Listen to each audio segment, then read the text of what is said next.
If you spend all your time doing inventory on what you lost, you will never count up what you have left. Your future is never predicated on what you lost, it's predicated on what you have left. What you have left is enough to build something greater than where you are.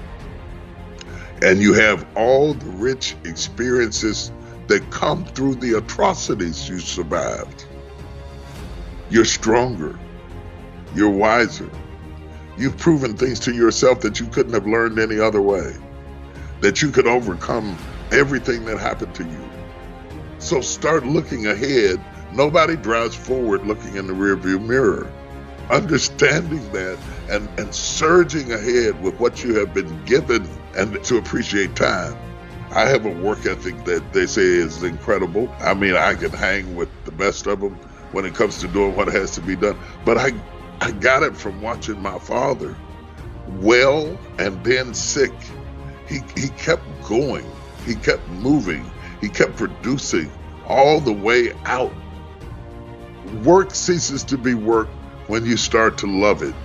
When you love what you do, when you love what you do, you'll never work a day in your life. So you love it. That doesn't mean you don't get tired. That doesn't mean you shouldn't take vacations. That doesn't mean you shouldn't have self-care, all of that. But self-care only has so much. After a while, you get tired of that sand on your back. You say, okay, I gotta do something, because we were made to be productive and creative and resourceful.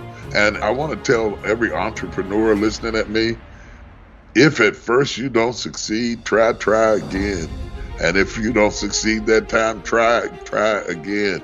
And if you don't succeed that time, try again. And if you don't succeed that time, write a book about what you learned from how you failed. There's always something to do with what you have experienced.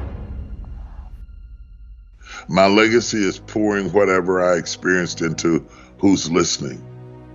That is my legacy. That's proof that I was here. If at the end of this interview and the end of reading my book, I added something to your life that made you build a table out of a tree, then I built it too. Then whenever anybody asks you about the table, you'll tell them about this guy you met and interviewed. You know, that's how we have survived for centuries. That's how my people withstood slavery and the atrocities of our lives. Because in the midst of all of the horrendous things we experienced, we still clapped our hands and we still sang our songs and we still managed to be creative, and we are still here. So don't tell me about trouble through hanging nooses and rapes and burnings and killings. We sang. And my legacy is that you dance and sing and survive and do something. I'm not saying that you won't have opposition and trouble and tears. I don't have to write about that. That will find you on its own. Agony will always find you on its own. It's ecstasy that has to have your address on it. So I'm sending you the potential to go beyond agony to the ecstasy of fulfilling everything you were created to be. And that's my legacy. It's in the people that heard me and read my books and saw my movies and traveled around the world with me. It's in my children. When I'm writing, I'm actually imagining that I'm having this conversation, and my book reads like I'm talking to you. And you know that from reading it. It sounds like we're having a conversation with a friend. I'm actually talking to you. I'm through the book. I didn't drop the mic, and don't you drop it either. And something of what I said will make it into your book. And something of what you said will make it into the book of the person who read it. And that's how we have progressed for centuries and eons and millenniums, because we passed the mic. We didn't drop it. If you lose your ability to hear, eventually it will affect your ability to speak. because there is a correlation between what the ear hears and what the mouth articulates.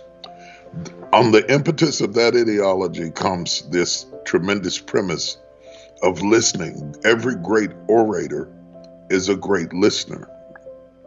And I think we have lost not our ability to speak, not yet, but we have lost our ability to listen. Because the only thing we do is pause while we formulate our next approach to attack. And that's not listening, that's strategizing. But if we actually take the time to listen, most of us all want the same things. Most of us want to be loved. Most of us want to be appreciated.